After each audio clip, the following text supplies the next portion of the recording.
that's the Dulles Project. Thanks as well to the CEO of United Airlines, Scott Kirby. Thank you, Scott.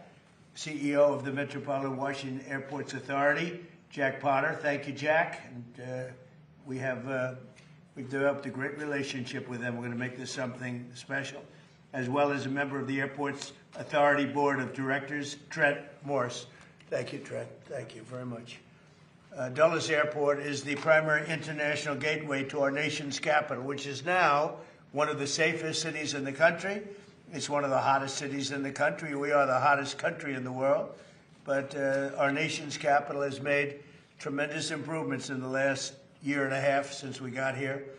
Crime is down by 84%. We've removed 8,000, almost 8,000 career-hardened criminals. And amazing statistic, 2% of the people cause 91% of the crime.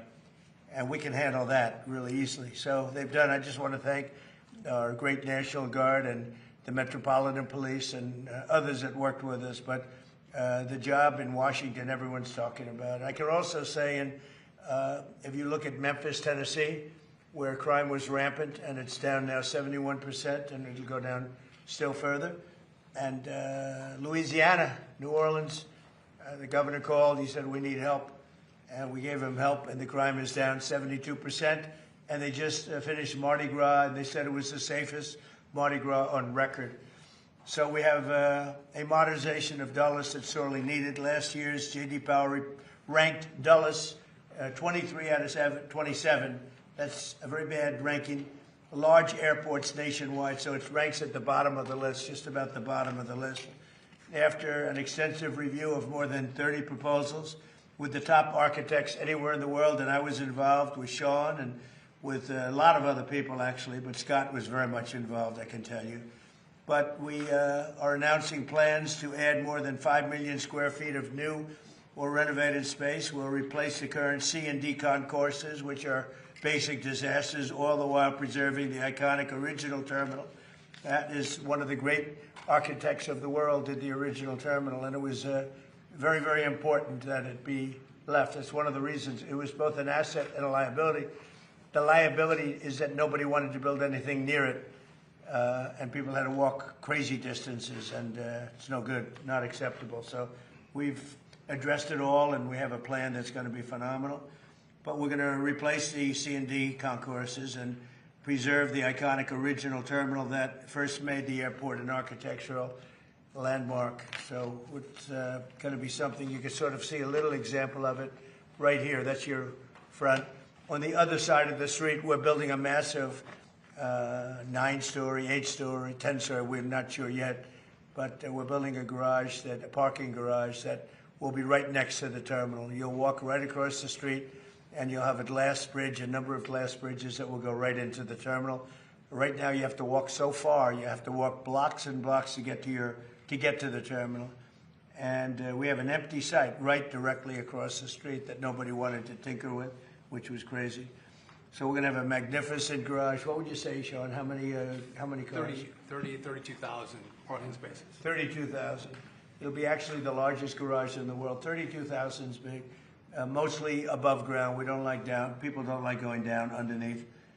Mostly above ground. It'll be beautiful. But a central walking tunnel and a new air train connections will provide travelers with easy options. Really, it's an impossible airport. You get off a bus, you go into a train, you get from a train, you get onto another bus. It's a worse airport. This plan also includes expanded options for parking, modern check-in areas, more efficient security screenings, hotels, et cetera, et cetera. We have a beautiful hotel right on the property, but further away so that we can give the good location, frankly, the best location, to parking. So people literally will be able to park their car and walk 15 yards and they'll be in the terminal. In addition, many of the new restaurants and shops will be added, including plans for one of the largest United Polaris lounges anywhere in the world, and it'll be a beautiful level of luxury. This transformation is another step in our ongoing efforts to make Washington, D.C. safe and beautiful again.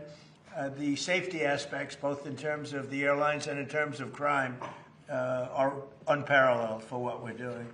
For years, the United States has watched other major cities around the globe welcome travelers with grand and modern airports, yet The last major airport built in the United States was Denver in 1995, and it hasn't gotten very great reviews. That's more than 30 years ago. So we're doing something with Dulles that's going to make it, I think, the top, maybe the top anywhere in the world. And by the way, Palm Beach is going to be one of the top too. Palm Beach is going to be incredible what the plans are. The people, Joe, and all the people working in Palm Beach that have done such an incredible job. That's going to be an unbelievable airport very shortly. So it's time to ensure that the United States has the greatest airports anywhere in the world, and we're starting right here with the capital city. And you can see just before Sean goes up, if you take a look, this is only showing the terminal in one rung, but you have numerous of them. You have here, here, here, and you have a spine coming. Here's your main entrance. You have a spine coming right through the building into these massive ports. Now, the planes won't have to be bothered because we drop down a little bit and our walkway is underneath. We have walking systems that go very quickly, or you can walk because it's very close. But this is it. So you enter here. You have a parking garage, which will be built right here. This whole thing is parking garage. Probably 32,000 cars. That'll be a world record. And very convenient. And then you'll have glass tunnels that go into the airport right from here. So you'll be one story above. This road stays, beautified and stays. We keep this is your landmark. This is all new. This is your first tunnel, and then you drop down from there on. And so that when you have the planes, we'll be able to go right across without having to go back, make turns or anything else. It's going to be amazing. It'll be one of the largest airports anywhere in the world, and I think it'll be actually one of the most efficient and the best. So I'd like to ask Secretary Duffy to say a few words, and then Jack Potter, and I'd like to welcome a very great gentleman to our midst, Jensen Wong, who's here someplace, and he's, if we can do with an airport like he does with chips, it'll be the greatest airport anywhere in the world. He looks at this problem as being a very simple, problem to solve because his chips are a little bit more complicated. But it's important that he's able to travel nicely along with everybody else. And right now, this is not a very good airport. We're going to make it a great airport. Sean, please. Thank you, Mr. President. So to your point, the President has worked incredibly hard to make D.C. safe and beautiful. I think this is the cherry on the top, Mr. President. This is the gateway to the world from our nation's capital. And any of you who've traveled through Dulles, it is dark, it is dated. Present to the President.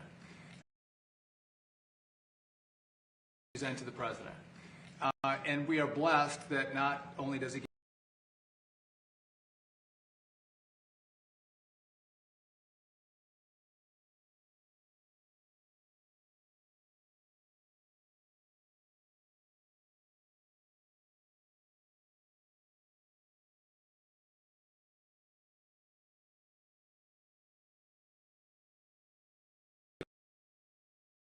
it looks like it's from Star Wars, if you will, and they're slow and people are angry about them. We are going to get rid of those. We are going to have a horseshoe. The spine of the airport is going to be a walkway, so easy access to all of your gates, fast movement, and we're building for America and building for the future. And it's your vision that made this happen, so thank you for doing this, and it's going to be, I think, be the premier airport in our country when you're done with it. Well, thus far, what John said about bipartisan really is bipartisan, and I don't know if that's because it's the right thing to do, which it is, but it's also that whether you're a Republican or Democrat, you don't want to go and be subjected to this airport, because this airport is it's a terrible place to be, and it's going to be, I believe it's going to go, it'll be rated, within a few years, it'll be rated the best airport in the country. So it's going to be so efficient. Right now, it's totally inefficient. Between the trams and the Star Wars thing that they call it the Star Wars and elevated buses and nobody knows what's going on. It's a real mess. And as you know, United is subjected to it. It doesn't help United very much.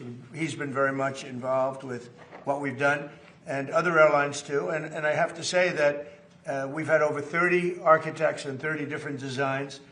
And we did a little cherry picking and we spoke to a lot of people about it, and we've come up with a plan that's efficient and really beautiful, and I think it's going to give you one of the most beautiful, keeping the Saarinen. So Saarinen was one of the great architects of the world, and when he built this 30 years ago, I guess, or about that, this was considered one of the, like the eighth wonder of the world. This was considered the greatest terminal anywhere in the country. And it is, it needs some work, it needs some fix up, but it'll be architecturally amazing, the rounded glass and the whole thing, massive, massive sheets of glass. Cost was no object, unfortunately or fortunately, and we're going to be using that, and it's going to be fixed. We're using it again as the primary entrance, and almost that's about it, because essentially this is a brand new airport, and yet we're going to be able to work it well enough that it'll work at least as efficiently as it works right now. And in the end, you're going to end up with, I think, maybe the best airport and one of the biggest airports anywhere in the world. And it's going to be a great thing for Washington, D.C. So could I ask Jack to say a few words, please?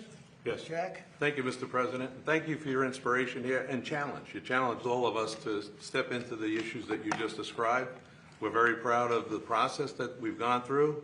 We're very happy that United Airlines, the Airports Authority, and the other airlines have agreed to step up and fund this thing. So this is not requiring federal dollars. This is going to be airport-generated dollars, airline contributions, which is phenomenal. It means that we're off to a fast start here. We're engaging with the Saarinen family to make sure that they stay intimately involved with this. All the aspects that were just described, I think, will make this a world-class airport.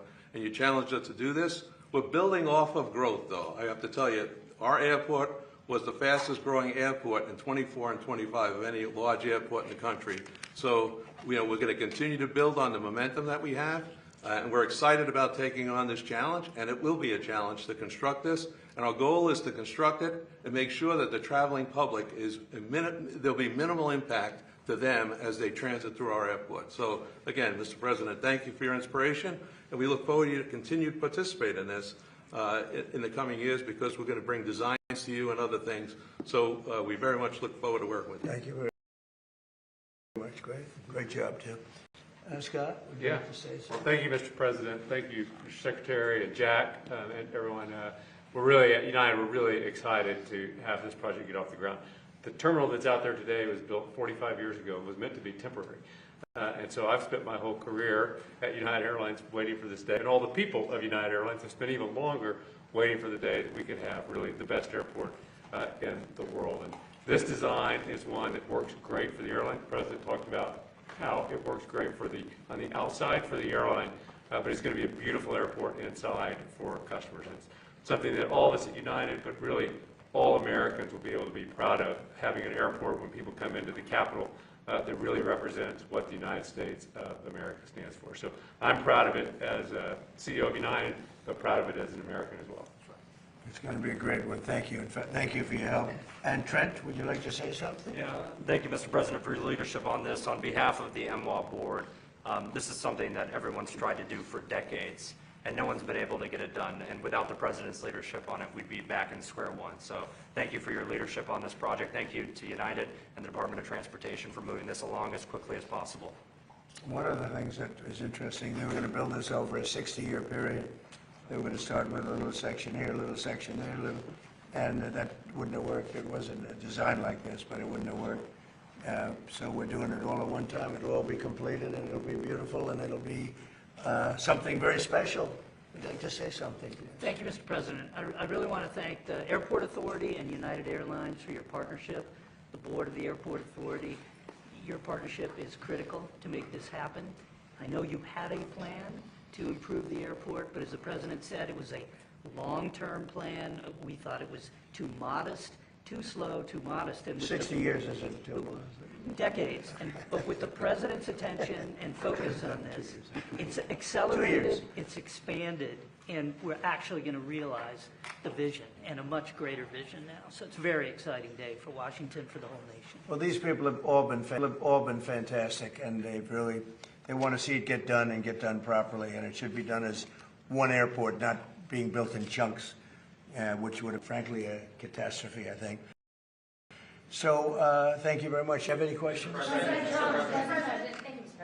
very quickly on this issue. Did you just say 2 years? It would take 2 years to We finish think this? we can get it started fairly quickly. It's largely financed.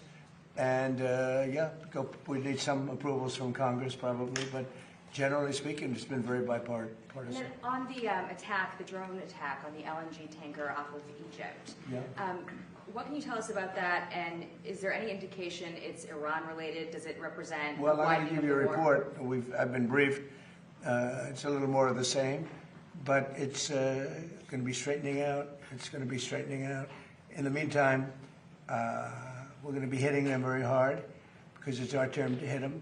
They know it's coming. They're asking us not to do it, but they tried shooting it last night. So we had 5 rockets shot going 8,500 miles an hour, and all 5 rockets were knocked down to the ground.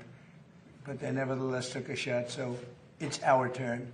And we'll see if we get there with an agreement at some point, but we're going to hit them very hard. Mr. President, first on this, is this expected to affect any incoming or outgoing flights? No, we think we can do it without a lot of disruption, very little. And then It might even be better. on Leader Thune, what's your reaction to him saying that there's no evident path to success on killing the filibuster or passing the Save America Act? Well, that's too bad for him. I mean, that's too bad for him and too bad for the Republican Party. Do you believe that? He's got the votes. He should get it done. He should be able to get it done. Mr. President, thank you. Dr. Fauci invoked the Fifth Amendment more than 100 times today. Yes, Senator sir. Rand Paul said he's going to hold a vote on holding him in contempt of Congress. Do you think Dr. Fauci should face repercussions for this? Well, I watched the whole thing today, but more importantly, I was a part of the whole Fauci. I inherited Fauci. He was here from the 1980s, so I had him for a period of time. And I disagreed with him on a lot. I would have had to close down the whole country if I listened to him. I went the Federalist way, which is basically let the governors decide. And generally speaking, the Republican governors did very well. The Democrat governors did not very well. But Fauci wanted to have nobody wearing masks, if you remember, and then everybody had to wear 5 masks, as many masks as you could get. I mean, made a lot of mistakes. And he wasn't a big factor for me. He was a very big factor for Biden. And if you remember, even though we were prime time in terms of that whole disaster of COVID, far people died fewer in the Trump administration than in the Biden administration. We ran it well. Operation Warp Speed was talked about as being one of the great success stories anywhere in the world, actually. And we did a good job. But many more people died under Biden than died in the Trump administration from COVID. COVID was a disaster, but Fauci did not help. Mr. President, do you think that the DOJ should reopen the investigation into the auto pen, specifically pertaining to Fauci? Well, the only thing you can really think about is the auto pen, because the most powerful thing the president has, they say, is the power of pardon. So he was pardoned by Biden, and I respect that. I know how powerful it is. It's a very powerful, they say it's literally the most powerful thing a president has. Now, whether or not I sign my things directly, always, almost everything I sign directly. You're witness to many of them. He signed very few. The only thing I know that he signed was Hunter Biden's pardon, but I'm not sure that he signed, he probably didn't sign this one. So I can't tell you what the law is. I've heard that you have to have a lot of proof. You need to have letters. You need to have all sorts of things, that the person operating the auto pen has to know exactly what it's all about. He didn't know what it was about because I saw him testify. So maybe there's something on the auto pen. Other than that, the power of pardon is very powerful. One question briefly on the... what's it? Beth? Thank you. Beth Turner, GB News. We've just heard you talking about another example of American excellence. That's really what this is a project where you're striving to be the best in the world. As a Brit, that's really striking to me. You've had a couple of weeks to get to know our new Prime Minister. Have you spoken to him much? And do you think he is the man to lead us to excellence? Well, he did say one very good thing. He said he's going to open up North Sea oil. If he does that, you're going to be a wealthy country. If he does it reasonably. I was telling Prime Minister Starmer, open up the North Sea. Open it up. You'll be okay. Open it up. They have 2 problems. They have a huge immigration problem, people coming from all over the world and just camping out in your country. And we've taken a very tough stand. In fact, for 14 months, nobody has come into our country. zero, which is almost hard to believe, but that's what the report says. Our border has become very strong, and your border is very weak. He's got that problem, and he's got energy problem. He's got windmills all over the place, and anytime you see windmills, you see a failing country. And they're made in China, not used by China, but they're made in China.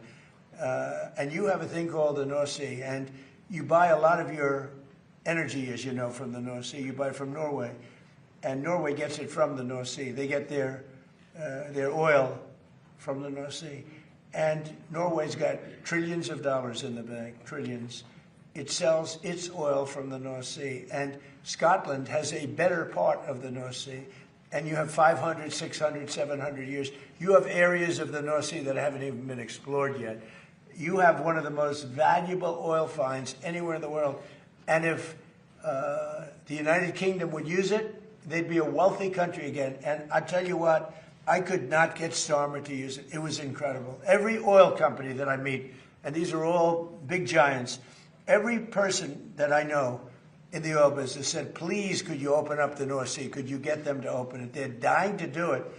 And if you open up the North Sea to the oil companies, Scotland, Ireland, the UK as a whole, but it's right in Aberdeen, Scotland. It's right in Aberdeen. And that would be one of the most vibrant. You know, it used to be called the oil capital of Europe.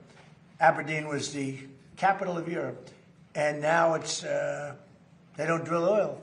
And nobody can understand why. You have it's among the finest oil, it's the best oil anywhere on the planet. And it's unbelievable plenty. You don't have to pay Norway triple what it costs them to take out. You have your own oil and gas. If you use the North Sea, the UK will be a really rich country. I cannot get the point across. The new gentleman, when I spoke to him, he said he's going to open up the North Sea. Let's see if that happens. The Fed today voted to keep interest rates unchanged. Are you surprised by that? Are you disappointed in any way with Kevin Warsh? No, Kevin's fantastic, but he's got a board. Yeah, Kevin's got a board. He's fantastic. He's a brilliant guy, smart. I know he'd love to see lower interest rates, but he's got a board. And it's a political board, and they want to keep rates up. But we fight through rates. We have the strongest investment ever made in a country, of any country.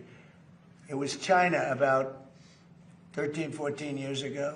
We have far greater, 19.2, even Jensen would say that's a lot. 19, and Jensen's spending a tremendous amount of money, by hundreds of billions of dollars. He happens to be in the room. He's spending more than United, actually. Well, he's spending 10 billion, but Jensen's spending hundreds of billions, right? I don't know. That's not a bad business.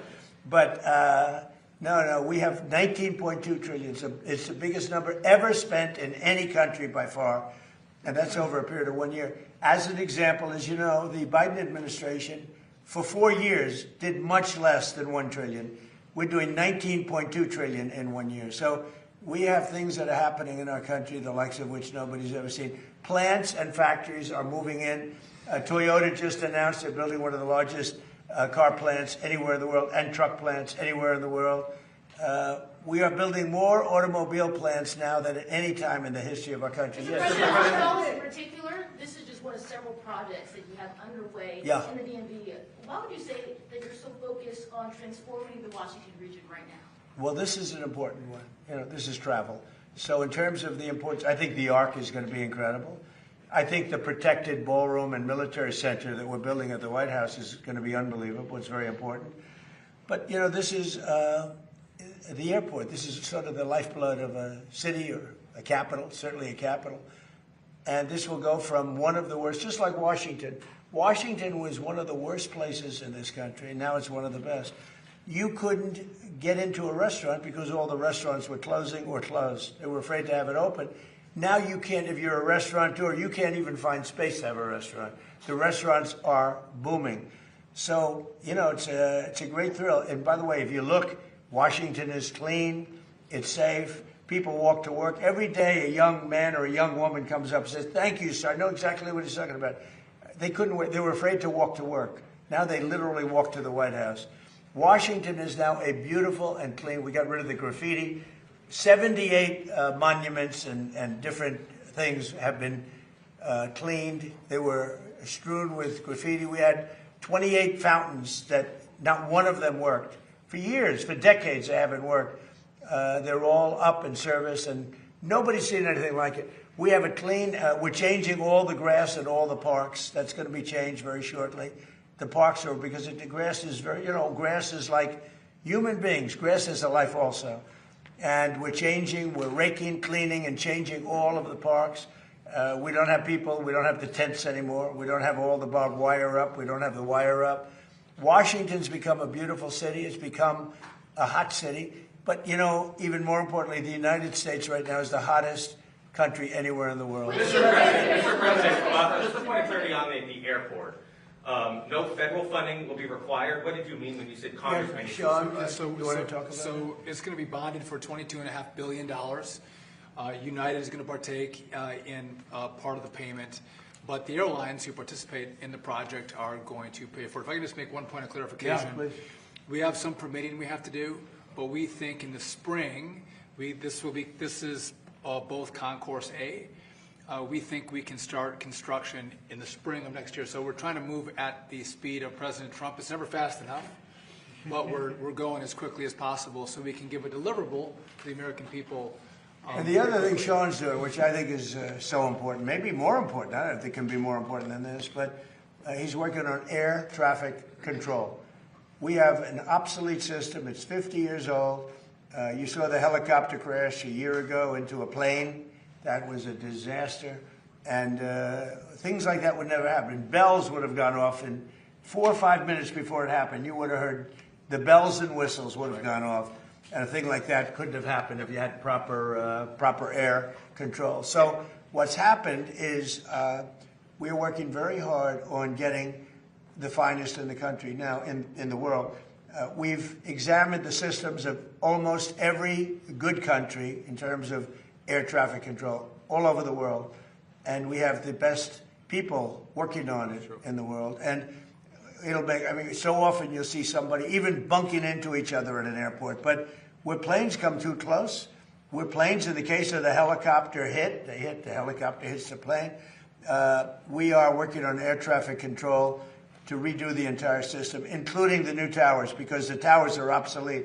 You don't think of it. You see a tower and it looks fine. You go into those towers, they're literally falling down. So we're talking about new towers and all new air traffic control, which will give us the safest anywhere in the world. Mr. President, why do you think Dr. Fauci invoked the Fifth Amendment so many times today when he has the pardon? And what was stopping him from just giving an honest testimony this morning? Well, look, I've never been a big fan of Fauci. Why he did that was very simple. His lawyer told him to. I don't know if he would have been better off not doing it. There were a lot of questions that I guess he could have answered, and some maybe he didn't feel comfortable in answering, but his lawyer told him to do that. Prime Minister Andy Burnham hasn't mentioned publicly migration at all since he's gone into number 10. Did you discuss it with him? I did, briefly. He's going to have to mention it because it's killing your country. Mr. President, killing you. He won't talk to GB News. He's killing your country. He won't talk to him. And not him. We'll have to see. I know Starmer did very little about it. And they're coming from all over the world. They're coming from Africa. They're coming from South America. They're coming from different parts of Asia. And they're invading Europe. They're invading Europe. It's an invasion. And the UK is a prime suspect. Mr. President, on Todd Blanche, Senator John Cornyn of Texas has been hesitant to back the confirmation. Seems to be some sort of deal that he's talking about. What is your reaction to his hesitancy? Well, all I can say is Todd Blanche is outstanding, and I thought it was pretty routine because he's so good. He just wouldn't find a better person. So I don't know. Maybe John Cornyn's upset with me because I didn't endorse him. I don't know what it is, but I haven't heard that there's a problem. I heard he's going through quite nicely. And do you think Senate Majority Leader John Thune, after the comments you heard regarding Save America and some other stuff, do you think he's still the man for the job? Well, we're going to find out, and I'll let you know. Mr. President, it was a beautiful service yesterday for Senator Graham, beautiful eulogy that you delivered. As far as Senator Darlene Graham is concerned, based upon your conversations, is she going to focus primarily on foreign affairs like her brother, or will she focus more on domestic issues? I think domestic, really. I've spoken to her a lot. and she's much more focused on domestic, including costs and pricing. And I think she'll be outstanding. President Jay Clayton, he was just confirmed by the Senate. Yeah, he's great. Would you like to see him continue with Bill Pulte's work at exposing election Oh yeah, interference sure. in I'm sure he will. 2020? Bill did a great job, and Jay is has just been confirmed. And you know he's outstanding. He was the head of Sullivan and Cromwell for many years, and he's very outstanding. And I think he's going to do a fantastic job. And Bill was great. Yeah, please. Mr. President, in light of advanced ChatGPT AI models escaping their lab and conducting cyber attacks, are you considering stronger controls on AI, and would you consider negotiating Well, we're regulations looking at with AI. China? We're looking at controls. We're also making sure that we lead. So we're leading China in AI by a lot. China has virtually no controls. It's freewheeling a little bit. So we have to be careful in both ways. We don't want to restrict them where all of a sudden we come in second to China.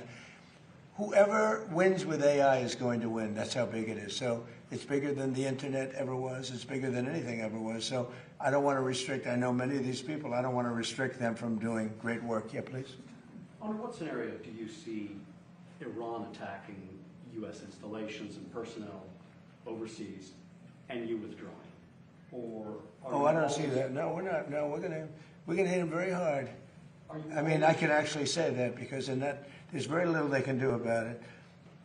It was a different group than we're dealing with. They've already apologized, but you know we got to smack them a little bit. Mr. President, you always get hit back when they strike? Will I always hit back? Yes. Pretty much. Yes. Mr. President, just on a point of clarity on that, sir, is that in response to the attempted ballistic missile strike on Jordan last night? When you say it's our turn to hit back? Yeah, I think more so that, yeah, because it was another smaller event. But no, they sent 8,000-mile-an-hour missiles at us, and fortunately we had our people operating the greatest equipment in the world, namely the Patriot system. Think of it, 5 missiles going 8,600 miles an hour, big ones, coming right at us, and all 5 were shot down. How about that, right? Pretty good. Nobody else could do that but us, yeah. Can I ask, how was your meeting with President Volodymyr Zelensky yesterday? It was good. Do you see a time scale? No, it was good. Look, you know, he's out doing his thing. I'd like him to end the war. So it's very simple. I get along with both. I get along with President Putin. I get along with President Zelensky. Like I told him, I wanted to end the war, get the war ended. Thousands of people, 25,000 people died last month. That's standard. And it's not acceptable. So I said, just end the war. Mr. President, on the war, do you want the House to come back before August 31st to act on the Russia and Iran sanctions bill after it Well, if passes it's out? necessary. I mean, it shouldn't be necessary, to be honest. But if it's necessary, I'd like to. Are you talking about the Lindsey Graham? Yeah. So I'd like them to add Iran as tariffs, not just as sanctions. I think it's important. That's what Lindsey wanted, because I heard that they have tariffs on Russia, but not on those 5 countries with having to do with Iran. I'd like to see tariffs on Iran. It would make it much stronger. So perhaps you're very good at this. You can maybe tell them. I think they should put in for Russia, but I think they should put in for Iran. And that's really what Lindsey wanted. Yep. And on Iran, one more, sir, sorry. And good job at the dinner the other night. Thank you. Did a great job. Thank you, appreciate that. President Xi told you that China would not give or sell Iran any weapons. And there's a new report that Iran's about to get 400 rocket launchers from China going through Pakistan to Iran. Well, that would be surprising. I mean, things like that happen, but that would be surprising. He told me very strongly he wouldn't partake, and he knows I'd be quite disappointed. Yeah, please. Mr. President, And he's coming here, I think, on September 24th. 2 questions. First, we're coming up on the 25th anniversary of 9/11, and a good number of 9/11 families have called on New York Mayor Zohran Mamdani to not attend a number of these memorial services. What are your thoughts on that? Well, I think they're having a hard time with Mamdani. The people having to do with anybody having to do with 9/11 right now, on the victim side, and there are a lot of them, they're very unhappy with what's going on in New York, and they're very unhappy with the mayor. I understand that. Yeah, please. Thank you, Mr. President. Senate Republicans are underway in negotiating the budget. Would you sign a CR without the Save America Act attached? Is that something you want to see? I'll have to look at it, but they should get to Save America. How simple can it be? Voter identification, proof of citizenship. I mean, now you have to understand the Democrats, not one Democrat will sign because they want to cheat. There's no way they can get elected if they don't, if that happens. but we should have unanimous Republican support. And if we don't, people should look at those Republicans. But think of it, who would not sign voter identification with photo, and who would not sign proof of citizenship? Only people that want to cheat. Thank you very much, everybody. Thank you. Thank you very much. Thank you, everybody, guys. Thank you. Thank you, Bev. Thank you. Thank you, guys. Thank you, guys. Thank you, guys. Thanks. Thanks, guys. This way, please. Thanks, guys. Thank you. Thank you.